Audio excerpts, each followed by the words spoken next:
وما من غائبة في السماء والأرض إلا في كتاب مبين. إن هذا القرآن يقص على بني إسرائيل أكثر الذي هم فيه يختلفون، وإنه لهدى ورحمة للمؤمنين. إن ربك يقضي بينهم بحكمه وهو العزيز العليم. فتوكل على الله إنك على الحق المبين. إنك لا تسمع الموتى ولا تسمع الصم الدعاء إذا ولوا مدبرين. وما أنت بهاد العمي عن ضلالتهم إن تسمع إلا من يؤمن بآياتنا فهم مسلمون. وإذا وقع القول عليهم أخرجنا لهم دابة من الأرض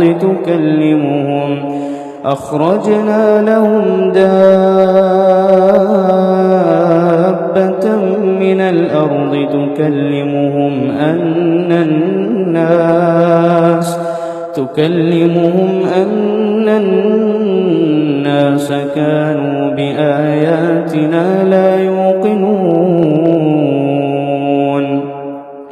ويوم نحشر من كل أمة فوجا ممن يكذب بآياتنا فهم يوزعون.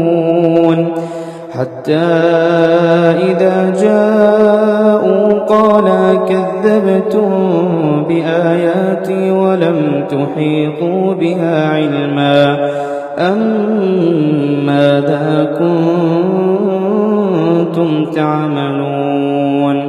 ووقع القول عليهم بما ظلموا فهم لا ينطقون.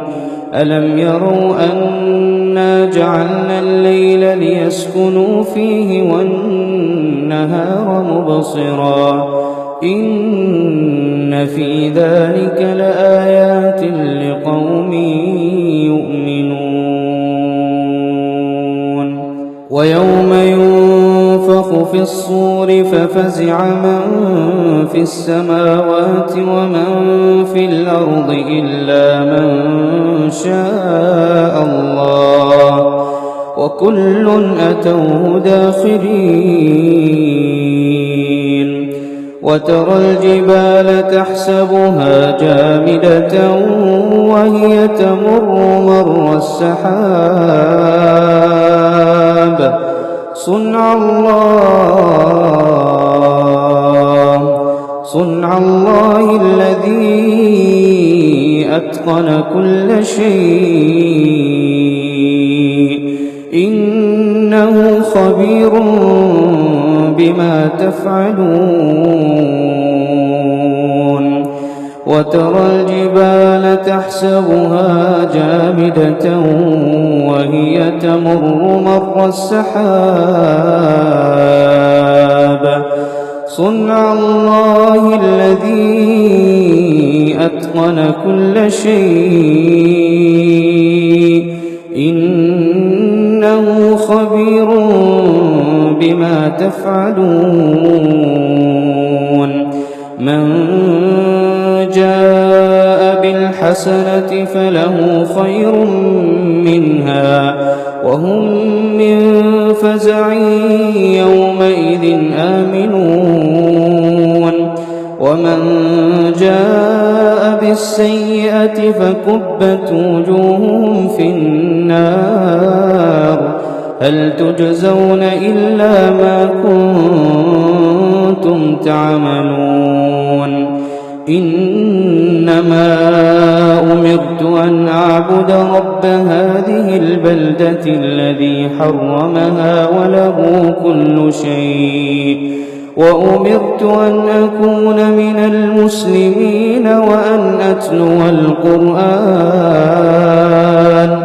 فمن اهتدى فإنما يهتدي لنفسه ومن ضل فقل إنما أنا من المنذرين